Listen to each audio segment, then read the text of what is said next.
Vous n'en avez pas marre, chaque année, à chaque budget de la Sécu, de devoir adopter des mesures pour rééquilibrer un système qui n'est pas équilibré? Vous n'en avez pas marre qu'on soit obligé de voter une sous-indexation de pensions de retraite?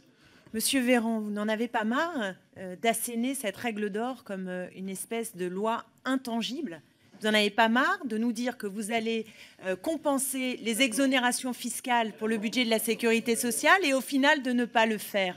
Vous n'en avez pas marre de raconter aux Français que ça va aller mieux alors que vous êtes sans cesse en train de produire des saignées dans les comptes publics? Et je suis désolée, mais les seules personnes à qui s'impose la règle d'or, ce sont les pouvoirs publics, certes, mais sur qui s'abattent les résultats de cette règle d'or? Sur toutes les personnes qui subissent de plein fouet les mesures d'austérité parce qu'il y a moins de services publics, parce que d'un seul coup, on retire de l'argent sur les APL ou sur d'autres choses. Donc la réalité de votre politique, les Français la voient bien. Et le levier sur lequel vous n'agissez pas et vous ne voulez pas agir, c'est celui des recettes.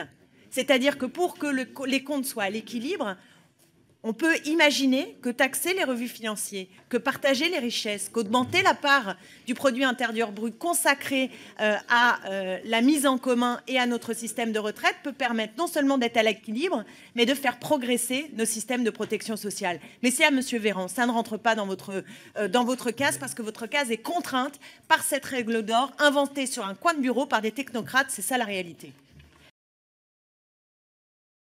Je voudrais, pour cela, vous parler de Guy Abeille, qui est un économiste à l'origine justement du fameux 3%, qui est en quelque sorte l'inventeur de ce seuil, puisqu'on lui a demandé une règle simple un soir, pour marquer du sceau de l'expertise, en fait, ce qu'on pourrait répondre dès lors qu'un visiteur viendrait et serait très budgétivore.